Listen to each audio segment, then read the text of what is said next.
தப்பான பார்ட்னரோட இருக்கிறதுக்கு தனியாகவே இருக்கிறது மேலுங்கிற மாதிரி ஒரு இன்சிடென்ட் நடந்திருக்கு புனேல. கேட்டநாள்வர்னு ஒருத்தர் தான் லவ் பண்ண பொண்ணுக்கொசரம் வந்து பயங்கரமாக வந்து பர்த்டே செலிப்ரேட் பண்ணுறாரு.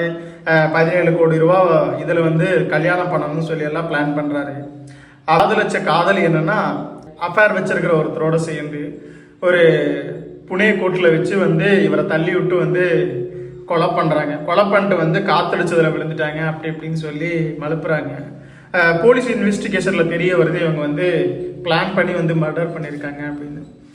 என்ன இதுன்னா அந்த அளவுக்கு லவ் பண்ண பையனுக்கும் அவ்வளோ லட்சக்கணக்கான பணம் இருந்தும் 17 கோடி ரூபாயில கல்யாணம் பண்ணணுன்ட்டு இருந்தவனுக்கும் அதே நிலைமை இங்கே நிறைய பசங்களுக்கும் நிறைய பொண்ணுங்களுக்கும் தான் லவ் பண்ண ஏதோ ஒரு பையனோ பொண்ணோ யாரோ ஒருத்தர் வந்து அஃபெக்ட் ஆகிட்டே தான் இருக்காங்க. ஸோ அதுக்கு தான் நீ ரைட் பர்சனோடு இல்லாமல் இருக்கிறதுக்கு தனியாகவே இருக்கிறது எவ்வளவோ மேல்.